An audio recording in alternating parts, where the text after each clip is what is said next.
Hi, I'm Jeff Lowe, Chief Executive Officer of Asian Sky Group and Asian Sky Media. Here today to give you an overview of our just released 2020 infrastructure report. The report was released this morning, but for those of you who don't necessarily want to go through the report in all its detail, here is an overview of it.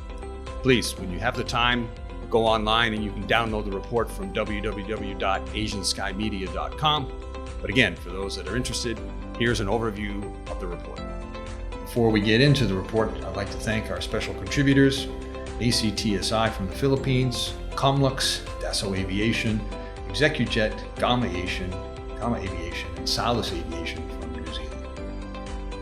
For those of you that are tuning in for the first time and don't know about Asian Sky Media, we produce a number of industry reports annually, some B2B, some B2C. We do a pretty good job at that, having been awarded Best Media Outlet by ASBA for the last 4 years running. We also are the official media partners to a number of industry events, and so I'm sure our paths have crossed at some point in time.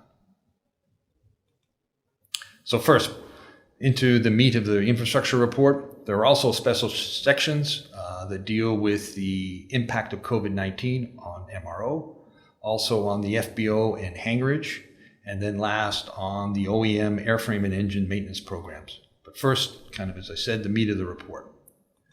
So for me, an interesting chart, and obviously you summarize here, this looks at the infrastructure throughout the Asia-Pacific region. And when I say infrastructure, I mean FBOs, airports, and MROs. And so this gives you the lay of the land throughout the Asia-Pacific region. So as you can see, countries listed on the left, and then the FBOs and MROs to the right.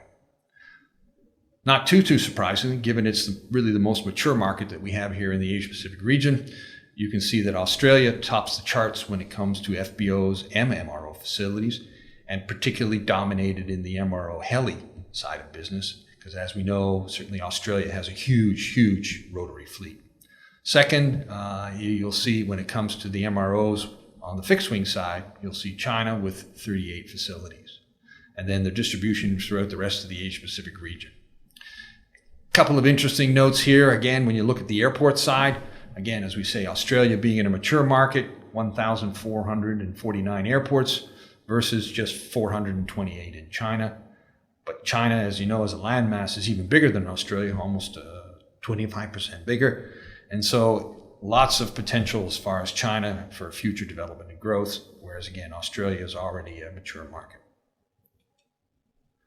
Breaking down the airports a little bit more here, you'll see that 2/3 of the reports, of the airports are general aviation and 1/3 commercial.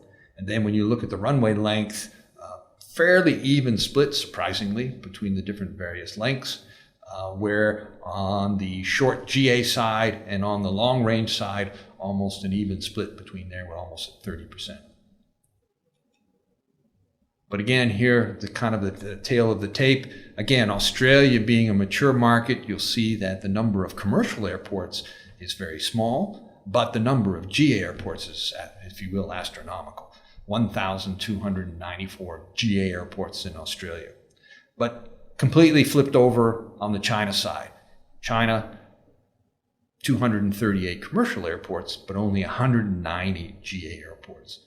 So it's quite easy to see where China, its future lies in being able to develop that GA side of their business and grow the number of airports. China, as we know, really needs to have that grassroots development. And as you can see from the number here with the airports, it still has a long way to go before it can provide the sort of access that the general aviation community needs. So lots of potential in China. And then, like I said, the mature market of Australia. FBOs, if we look at the number of FBOs, country with the most FBOs is Australia, 23, then followed by China with 13, Philippines with 9. Overall, not a lot of FBOs in the Asia-Pacific region. I think it's just 72 in total. And again, I think it's important as a point of reference to kind of gauge where business aviation is as far as it's developed in the Asia-Pacific region. When you look at the US, which we all know is the most mature market, it has 3,661 FBOs. So based on a fleet, which kind of ranges anywhere, depending on who you ask, it seems to be between 15,000 and over 20,000 aircraft. You've basically got 4 to 6 aircraft per FBO. In the Asia Pacific region, that number is more than 10 times that. And I think another interesting point of reference, if you look at New Zealand and Japan, they have 5 FBOs. Well, Teterboro and Van Nuys, either one of those, which are probably the busiest GA airports in the United States, they each have both 5 FBOs. So again, you can see as far as the Asia Pacific region, we have a long way to go before providing the necessary support to the market out here. You've got airports, just airports alone in the US region that have as many FBOs as the majority of countries in all of the Asia Pacific.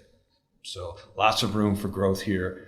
Obviously, growth needs to be measured versus the size of the fleet, but as you can see, a lot of potential upside, certainly when it comes to the FBO side.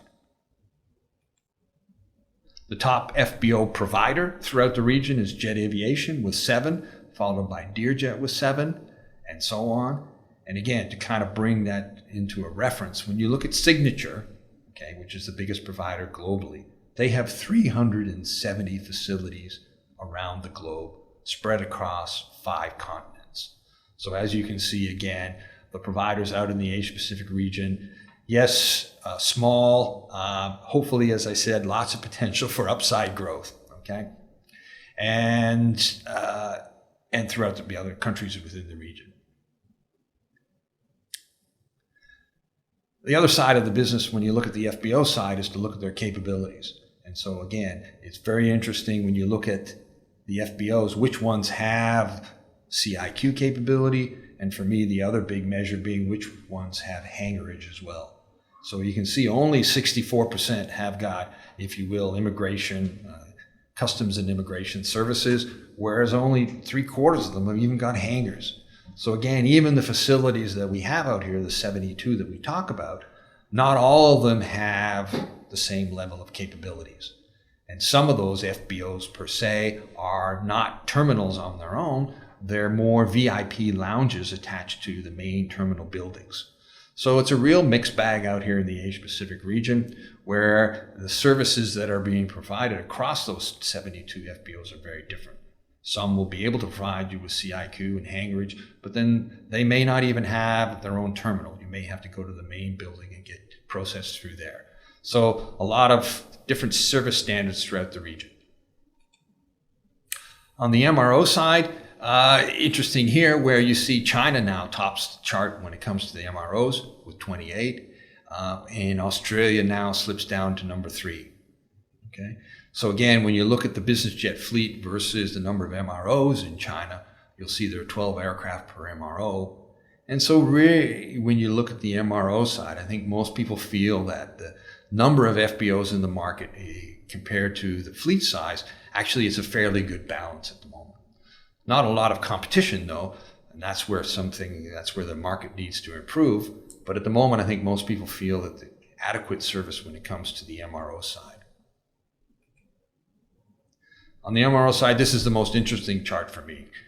This is the MRO facilities as broken down by OEM. And I think here it really tells a little bit about the different approaches the various OEMs are taking to how they support their clients in the region.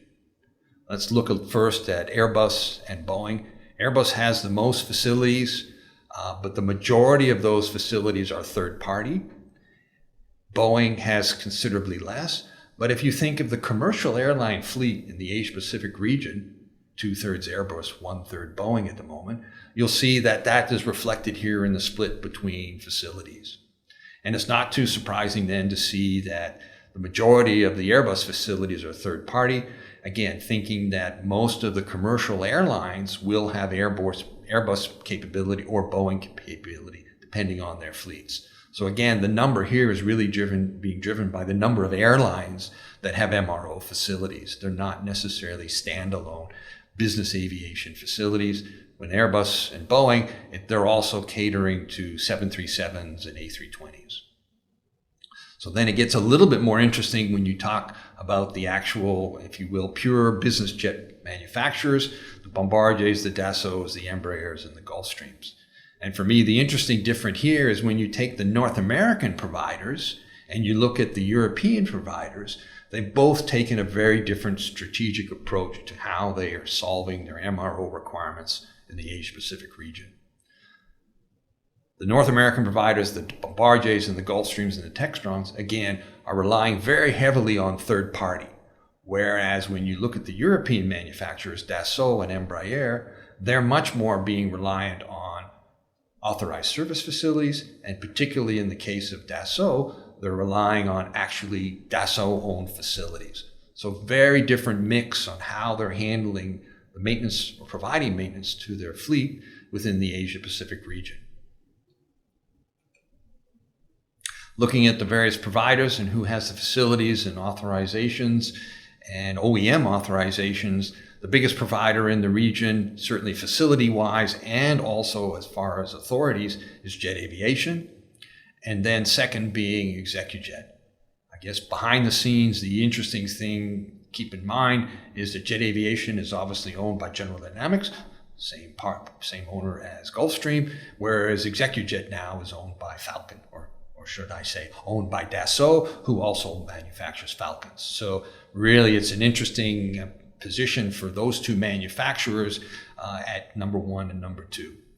And again, you can see both having 7 facilities, if you good representation as far as approvals.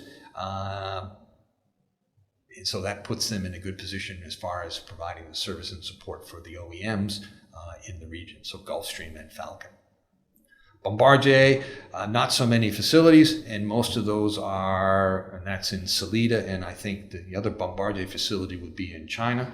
Certainly lots of approvals and authorizations, but not a lot of facilities. Just a note a bit on the authorizations, so the authority approvals and the OEM approvals.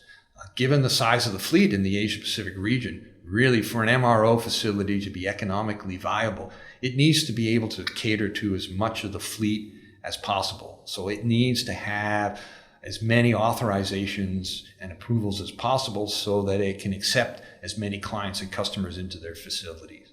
Nobody has this dominant position in the Asia-Pacific region such that the facility can service only one aircraft type. You have to be able to be very diverse and handle a lot of different aircraft types and OEMs. On the helicopter side, switches, whereas we had seen China was the number one on fixed wing. Again, on the other side, looking at rotary, not too surprisingly to see to Australia with 44 different facilities. And again, that's a reflection of the huge fleet of rotary aircraft that Australia has, 853. China, number 2, with 32 facilities. Again, a substantial fleet of rotary aircraft in the China region. And then you can see the rest of the region as far as the number of MRO facilities that they have. Looking at the OEMs, we're not seeing the same approach that we saw on the fixed wing, sort of mirrored here with the rotary operators or the rotary OEMs. Again, the biggest operators being the 3 Airbus, Bell, and Leonardo, and sort of the second fiddle, if I can call them that, MD and Sikorsky not having as big a presence in the Asia-Pacific region. Not so surprisingly then that they don't have as many facilities. So the big 3, as you can see, having both a lot of third-party and authorized service facilities, but Airbus being certainly the leader when it comes to having Airbus-owned facilities. So again, they've taken a little bit of a different approach when you look at the Bells and the Leonardos that really have little investment from the OEM in the region, whereas Airbus has taken a different stance and they've got significant investment with having 8 facilities throughout the region that are Airbus-owned. And as you know, most owners, whether it's fixed wing or rotary, would prefer to go to an OEM-owned facility because then again, they feel they're getting actually direct OEM, if you will, trained mechanics working on their aircraft, but likewise also OEM parts. So breaking it down, looking at the various service providers, not too surprisingly, Airbus Helicopters through its own facilities, 8 of them is the biggest, then HeliFlight, but then working on down through the list there, Jet Aviation, Augusta Westland, showing you the distribution of facilities. country, and then OEM authorizations as well. Last but not least, focusing on the engine side. Again, we've kind of broken this out this year. Australia has the most engine MROs, 17, followed by China with 13. So there's a total of 74 engine MRO facilities throughout the region. Again, breaking it down by the manufacturers, the OEMs, GE, Honeywell, Pratt & Whitney, Rolls, and Safran. Again, a little bit of a difference as far as the distribution of OE-owned facilities versus authorized service facilities and third party. You can see Safran leads the way when it comes to Safran-owned facilities, again, 8 in the region, versus someone like a Honeywell who's really relying a lot on the authorized service facility. So again, some of that distribution that we saw originally with the fixed wing, where the North American OEMs are particularly, if you will, staying away from making the direct investment in the region. We're seeing that a little bit here in the engine manufacturers as well, whereas the European guys tend to want to have their own facilities in the region. But all the OEMs are well represented throughout the region. Certainly no one really in a dominant position. Rolls-Royce having 26, and GE with 22, Pratt with 21. And I would assume in some of the cases, these facilities are also ones that can handle the bigger engines, the commercial side as well. So not too surprising, we're seeing this kind of distribution fairly evenly amongst all the manufacturers. So that kind of deals with the meat of the report. Then we've got our special sections, and of course, unfortunately, with 2020, you can't avoid talking about COVID-19. And so we do have a special section in the report this year that looks at COVID-19, but in particular looks at the impact that that's had on the MRO business. And so it's kind of been a little bit of a mixed bag when it comes to the effect on MRO. Obviously, a lot of aircraft are not flying, which means as far as line maintenance and hourly driven maintenance has pretty much dried up. But at the same time, most of the MROs are seeing an increase in the heavy maintenance, line checks, refurbishments, upgrades. A lot of the MROs are now seeing an increase in that kind of business. So what we're seeing is the mix that the MROs are having to cater to has changed. So not as much line maintenance, but more of the heavy maintenance. Now, as time goes on, and certainly we see domestic markets opening up, particularly say in China, for instance, for the MRO facilities in China, we're going to see more of that line maintenance come back online. And so maybe we will turn more to a conventional kind of mix that we see between the line maintenance and the heavy maintenance. But again, if you talk to most of the MROs in the region, they're fairly happy with the level of business they've seen through the year. Again, there was originally at the beginning of 2020, certainly a downturn, as I think everyone kind of absorbed the impact of COVID-19. And there really wasn't maybe a lot of visibility at that time how long it was going to affect the business. But soon it was realized that it was. And so there was an opportunity for them all then to look at getting different work done on the aircraft. And that's where the heavy maintenance came in. But we're all looking forward to a return to some form of new normal eventually. As I mentioned, the line maintenance is being purely driven by hours, of course. And so at this point in time, a couple of charts here that looks at the flight levels and activities that we're seeing, particularly in the China market, which as we know is where the bulk of the Asia Pacific fleet is based. So again, that movements that we're seeing versus domestic versus international, this gives you a map or gives you the progress of those two levels from the beginning of the year running through to November. So this is a percent change versus 2019. So as you can see, when you look at the domestic, which is the light blue line, domestic is actually running higher than it was in 2019. The international is the dark blue line on the bottom. So you can see still, due to all the boundary closures and quarantines that are in place, international travel is still zero. It's down 96%. So the average is average number of movements is still down 22%. So more movements domestically, not too surprisingly. no movements at all internationally. So again, if I'm an MRO facility or an FBO or an airport, combined, I'm still seeing less travel, less traffic, less movements than I saw in 2019, down by 22%. Beijing is obviously the busiest airport in China. The next is Shenzhen. Same characteristics, except even in Shenzhen, we're seeing a higher level of domestic movements. Shanghai, 51% increase versus 2019, but still a whopping decrease when it comes to international, down 81%. And last, looking at Guangzhou, I mean, look at the number there for the domestic movements, almost up 100% versus 2019. If you will, there's nothing wrong with, if you will, the Chinese consumers' will to want to travel. They're still moving around, if you will, in great amounts, and you're seeing that in the domestic numbers. Hopefully, when the light at the end of the tunnel does materialize and the markets return to normal, we'll see likewise that pent-up demand that's now being satisfied domestically.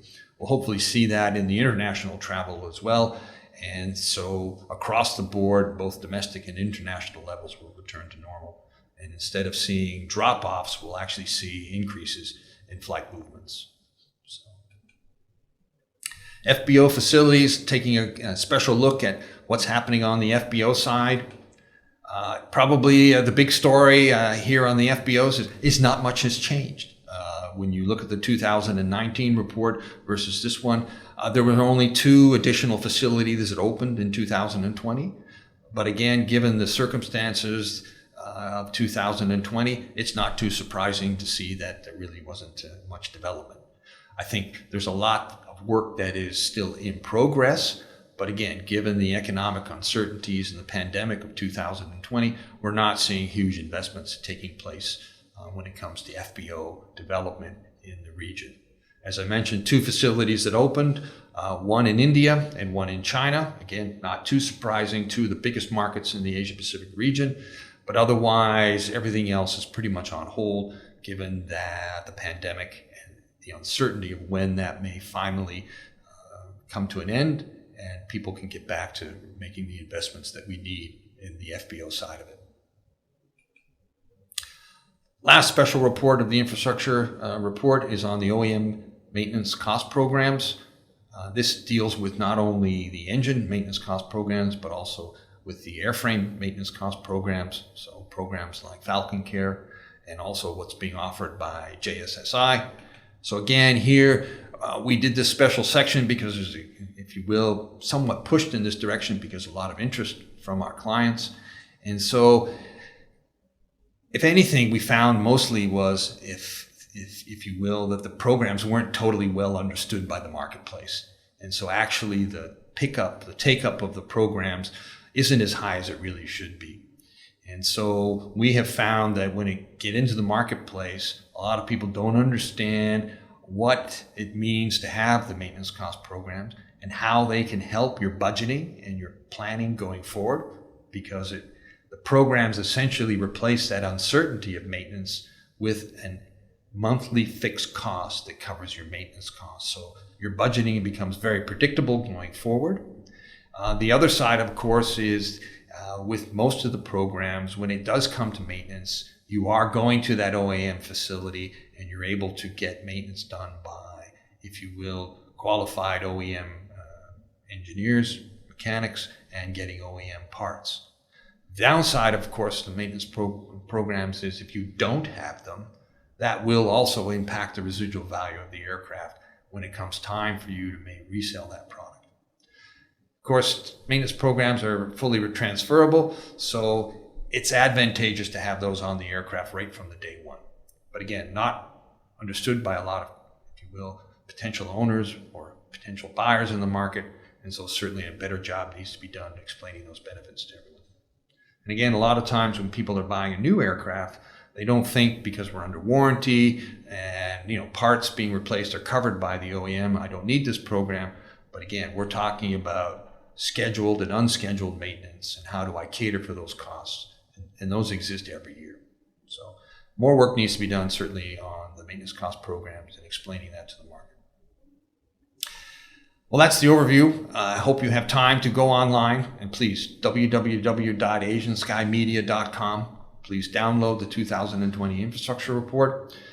We hope you, if you will, get some valued insights from the report, and likewise through my presentation today. Thank you very much.